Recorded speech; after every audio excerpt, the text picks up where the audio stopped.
এরকম একজন আছেন, কঙ্কন রেলের চেয়ারম্যান আছেন। তো তারা কেউ কেউ সাম্মানিক পান, কেউ কেউ সম্মানীয় সদস্য।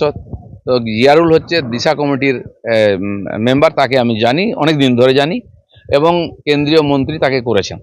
সে কার সঙ্গে যুক্ত, কি যদি থাকে ইনলিগাল কাজে, তাকে শাস্তি পেতে হবে, আইন আছে। কিন্তু উনি কি করে জানলেন যে বারিক বিশ্বাসের সঙ্গে যোগাযোগ আছে? ওনারও কি বারিক বিশ্বাসের সঙ্গে যোগাযোগ আছে?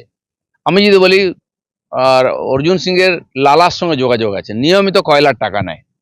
আমি এমনি বলছি না। রাজু, যে আমাদের পার্টিতে এসেছিল দুর্গাপুরের, যাকে শুট আউট করে মারা হলো, রাজু তো ওরই চেলা ছিল, ওই পার্টিতে জয়েন করিয়েছিল। দিলীপ ঘোষ কোনো মাফিয়ার সঙ্গে যোগাযোগ রাখে না, প্রমাণ দাও। আর আমি সবে তো শুরু করেছি।